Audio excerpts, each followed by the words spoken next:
Professor గారు నమస్కారం. Sir, ఇవాళ ఒక విషాద వార్తతో ఈ ప్రోగ్రామ్ స్టార్ట్ చేయాల్సి వచ్చింది సార్. అది అప్పన్న చందనోత్సవంలో అపశృతి జరిగింది. సింహాచలంలో ఇవాళ లక్ష్మీ నరసింహస్వామి చందనోత్సవం ఉంది సార్ అక్కడ. సో చాలామంది భక్తులు వస్తారని అధికారులకు తెలుసు. ప్రభుత్వం అయితే అన్ని చర్యలు చేపట్టాము అని చెప్పింది. కానీ అక్కడ ఒక గోడ కూలి 8 మంది చనిపోయారు. దీని మీద వైఎస్ఆర్ కాంగ్రెస్ పార్టీ అప్పుడే విమర్శలు కూడా స్టార్ట్ చేసింది సార్. అండ్ రీసెంట్గా చంద్రబాబు నాయుడు ఒక ట్వీట్ చేశారు. శ్రీ వరాహ లక్ష్మీ నరసింహస్వామి చందనోత్సవంలో గోడ కూలి 7 భక్తులు మృతి చెందడం నన్ను కలచివేసింది. భారీ వర్షాల కారణంగా గోడ కూలడంతో జరిగిన ఈ ఘటనలో మరణించిన వారి కుటుంబాలకు నా ప్రగాఢ సానుభూతి. అక్కడి పరిస్థితిపై జిల్లా కలెక్టర్, ఎస్పీలతో మాట్లాడాను.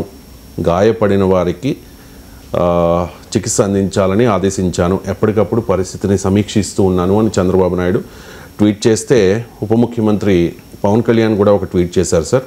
సింహాచలం దుర్ఘటన దురదృష్టకరం. సింహాచలంలో గోడ కూలడం మూలంగా క్యూ లైన్లో ఉన్న 8 మంది భక్తులు మృతి చెందారని తెలిసి తీవ్ర దిగ్భ్రాంతికి లోనయ్యాను. చందనోత్సవ సమయాన ఈ దుర్ఘటన చోటు చేసుకోవడం దురదృష్టకరం. మృతుల కుటుంబాలకు నా ప్రగాఢ సానుభూతి తెలియచేస్తూ ఉన్నాను అని చెప్పేసి. మన ఆంధ్రప్రదేశ్లో రాజకీయాలకు ఏది అనర్హం కాదు కదా సార్. గతంలో మనం చూసాం రీసెంట్గా తిరుపతి తొక్కిసలాట, ఆ తర్వాత ఈ ఘటన. వైఎస్ఆర్ కాంగ్రెస్ పార్టీ అప్పుడు విమర్శలు చేసింది, ఇప్పుడు కూడా విమర్శలు స్టార్ట్ చేసింది. ఏమంటారు? రాజకీయ విమర్శలు పక్క పెడదాము, కానీ ఎందుకు జరుగుతున్నాయి? ఇది should we see it as an accident. అంటే యాక్సిడెంట్లను వేరు, భారీ వర్షాల వల్ల గోడ కూలింది. అలా అయితే అన్ని గోడలు కూలాలి కదా. సో విశాఖపట్నంలో సింహాచలంలో ఇండ్ల గోడలన్నీ కూలిపోతున్నాయా? భారీ వర్షాలలో గోడలు కూలవు, నాణ్యత లేదు కాబట్టి. అందులో ఇప్పుడు అంటున్నది ఏంటంటే అది ఈ మధ్య కట్టిన గోడ అంటున్నారు. 20 days అయింది సార్. 20 days కట్టిన గోడ ఎందుకు కూలుతుంది? అంటే కొత్తగా నిర్మాణమైన గోడ కూలే పరిస్థితిలో ఉంటే మీరు అక్కడ భక్తులను ఎందుకు ఉంచారు? సో అందువల్ల డిజాస్టర్ మేనేజ్మెంట్ ఎక్కడ పోయింది?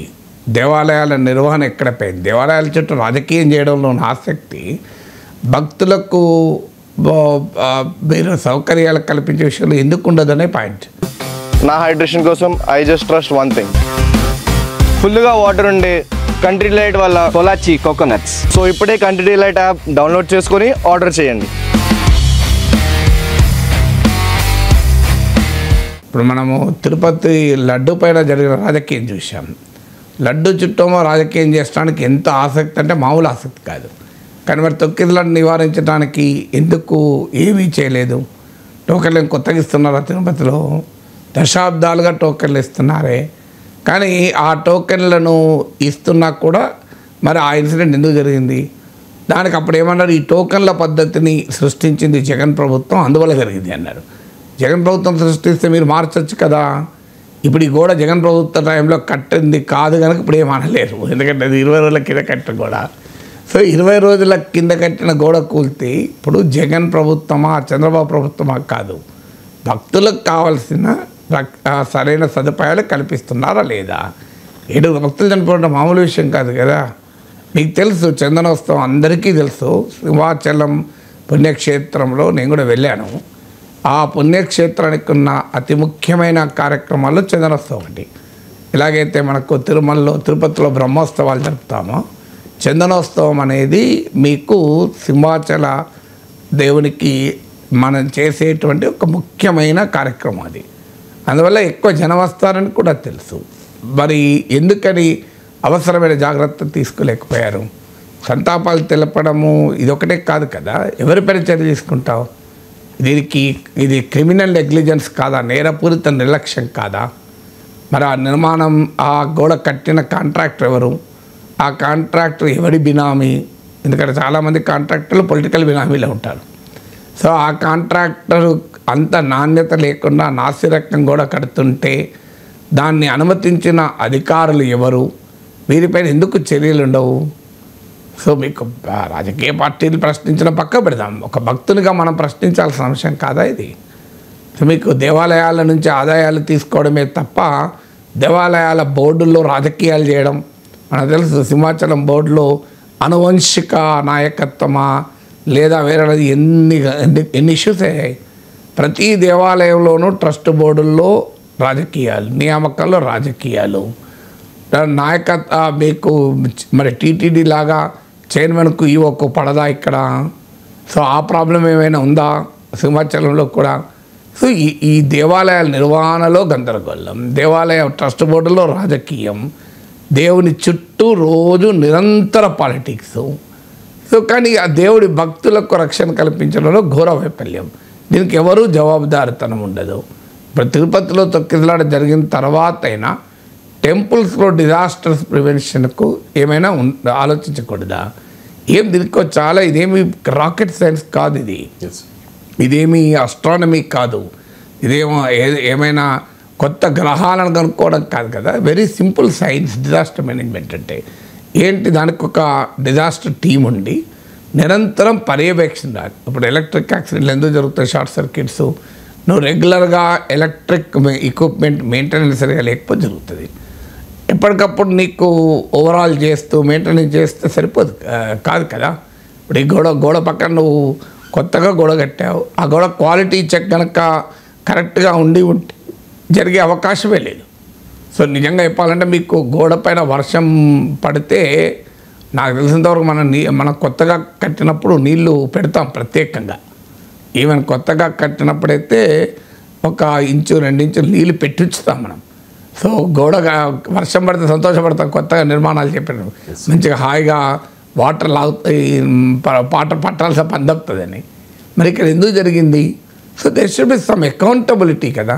దేవుడి ఆదాయాన్ని ప్రభుత్వాలు బాధ్యత వహించినప్పుడు దేవుడికి కావాల్సిన అవసరాలు, దేవస్థానాలకు కావాల్సిన అవసరాలు తీర్చాలి కదా. అందువల్ల అన్ఫార్చునేట్ ఏంటంటే ఎవరికీ జవాబుదారితనం ఉండదు. ఇప్పుడు మీకు రాజకీయ ప్రత్యర్థుల్ని మతాన్ని ఉపయోగించుకొని అటాక్ చేయడంలో ఉన్న ఆసక్తి కాస్త భక్తులు, దేవుడు, భక్తుల సదుపాయాలు వీటిపైన ఫోకస్ ఉంటే ఇవి జరగవు. సో ఆంధ్రప్రదేశ్లో ఫోకస్కు దేవుడి పైన లేదు, దేవుడి భక్తుల పైన లేదు, భక్తులకు సదుపాయాలు లేదు.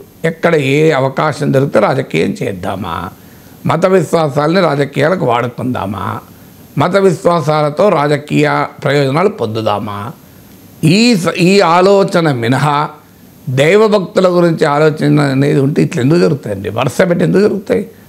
సో అందువల్ల దీనికి జవాబుదారితనం ఉండాలి కదా ఎవరో ఒకరు. అంటే తిరుపతిలో తొక్కిసలాట కూడా క్యూ లైన్లో జరిగింది సార్, ఇది కూడా క్యూ లైనే, అంతా సామాన్య భక్తులు.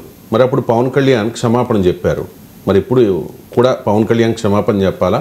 ఎవరు బాధ్యత తీసుకోవాలి? పవన్ కళ్యాణ్ ప్రభుత్వం తరఫున క్షమాపణ చెప్పాల్సింది ఇంకా ఇది. ఎందుకంటే ఇది యాక్సిడెంట్ కాదు, ఇది ఖచ్చితంగా క్రిమినల్ నెగ్లిజెన్స్ వల్ల జరిగింది. ఇంకా తిరుపతిలో జరిగిన తొక్కిసలాటలో యాక్సిడెంట్ అనే ఆర్గ్యూ చేయొచ్చు, అది కూడా యాక్సిడెంట్ కాదు. ఎందుకు కాదు అంటే ప్రాపర్ సూపర్విజన్ లేకుండా. తొక్కిసలాట ఇన్ని దశాబ్దాలుగా ఎన్నడూ జరగలేదు. టోకన్లు ఇచ్చే పద్ధతి ఇప్పుడు మొదలైందా? దానికి ప్రాపర్గా మేనేజ్ చేయకపోవడం వల్ల జరిగింది.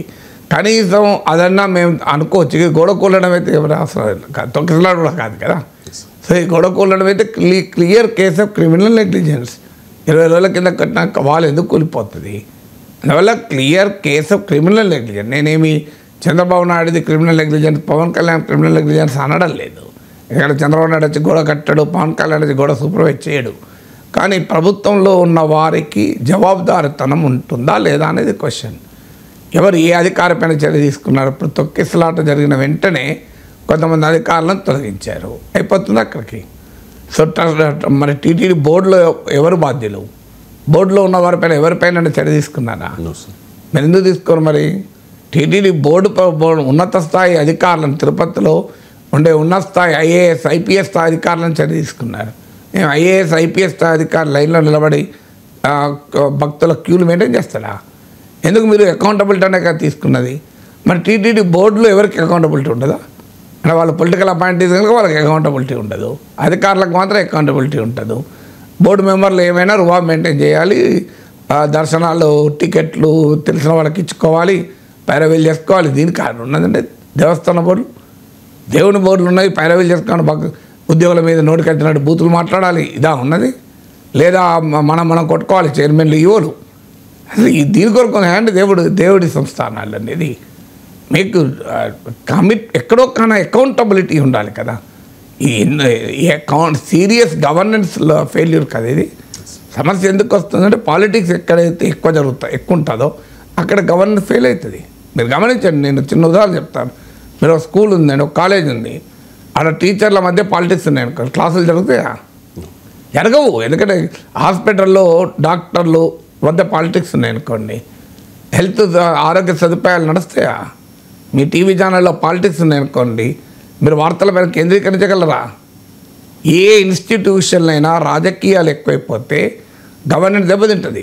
ఇప్పుడు జరుగుతున్నది అదే. ఆంధ్రప్రదేశ్లో దేవాలయాల నిర్వహణలో రాజకీయాలు ఎక్కువైపోయాయి, అందువల్ల గవర్నెన్స్ దెబ్బతిన్నది. ఎక్కడ రాజకీయాలు ఎక్కువైతే అక్కడ గవర్నెన్స్ దెబ్బతింటుంది. ఇది నేను ఉదాహరణలు చెప్పాను. మీరు ఎనీ ఇన్స్టిట్యూషన్ తీసుకోండి, కోఆపరేటివ్ రాజకీయాలు ఎక్కువయ్యాయి, సహకార వ్యవస్థ గొప్ప స్ఫూర్తిదాయకమైన వ్యవస్థ నాశనం అయిందా లేదా? మీరు ఎక్కడన్నా చూడండి, ఏ ఇన్స్టిట్యూషన్ అని చూడండి, పాలిటిక్స్ ఎక్కడైతే టూ మచ్గా ఉంటాయో అక్కడ ఆ ఇన్స్టిట్యూషన్ ఎఫిషియన్సీ పడిపోతుంది. ఇది కూడా అంతే. మీకు దేవాలయాల్లో పాలిటిక్స్ పెరిగిపోయి దేవాలయాల చుట్టూ నిరంతరం రాజకీయాలు చేయడమే పనిగా పెట్టుకున్న తర్వాత ఇక గవర్నెన్స్ మీద ఫోకస్ ఎక్కడ ఉంటుంది? గవర్నెన్స్ మీద ఫోకస్ ఎక్కడ ఉంటుంది? డిజాస్టర్ మేనేజ్మెంట్ మీద ఫోకస్ ఎక్కడ ఉంది చెప్పండి. ఇప్పుడు మీరు తిరుపతిలో ఇన్సిడెంట్ జరిగింది. ఇన్సిడెంట్ తర్వాత మీరు ఎక్కడన్నా ఆంధ్రప్రదేశ్లో ఉన్న ముఖ్యమైన భక్తులు ఎక్కువ వచ్చే దేవాలయాల్లో భద్రతా చర్యలపై కానీ విపత్తుల నిర్వహణపై కానీ సమీక్ష జరిగినట్టు పేపర్లో చూసారా? దేనికి చైర్మన్కు ఈవోకు మధ్య ఉన్న విభేదాలను పరిష్కరించుకోవడం, ఇది మేజర్ వర్క్, మేజర్ పని అదే కదా. ముఖ్యమంత్రి సమక్షంలోనే జరిగింది కదా ఇది.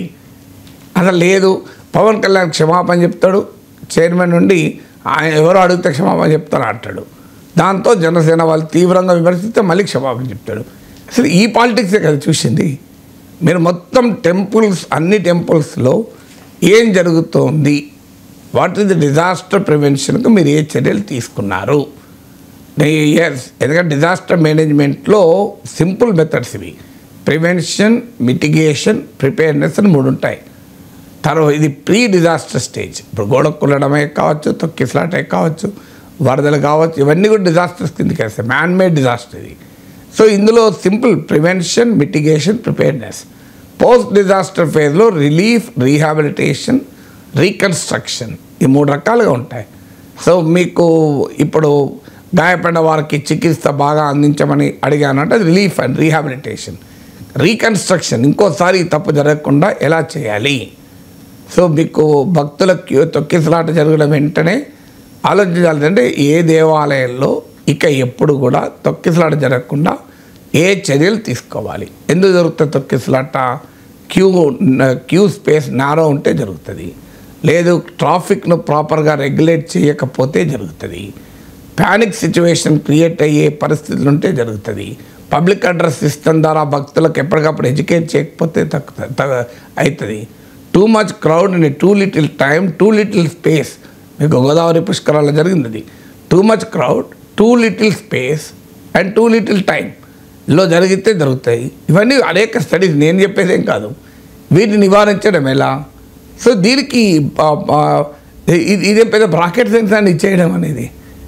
సో దీనికి national disaster management authority, NDMA పోర్టల్లోనే నేను చెప్పేది, సంతకవిత్తం కాదు.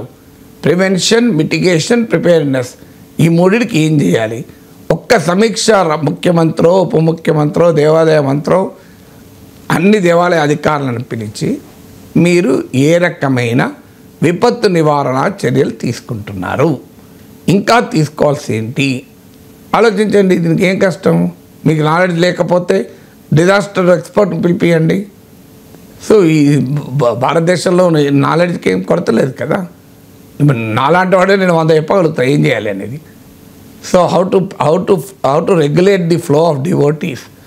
సో డివోటీస్ను ఫైర్ యాక్సిడెంట్స్ ఎలా నివారించాలి దేవాలయంలో, క్రౌడ్ డిజాస్టర్స్ ఎలా నివారించాలి, ఇవన్నీ చాలా సింపుల్ టెక్నిక్స్ అండి. దీన్ని కూడా ఎందుకు చేయలేకపోతున్నారు అనేది కారణం ఏంటి అంటే గవర్నెన్స్ పైన కేంద్రీకరణ లేదు, పాలిటిక్స్ పైన కేంద్రీకరణ ఉంది. దానివల్ల జరుగుతున్నటువంటి పరిణామాలు ఇవి.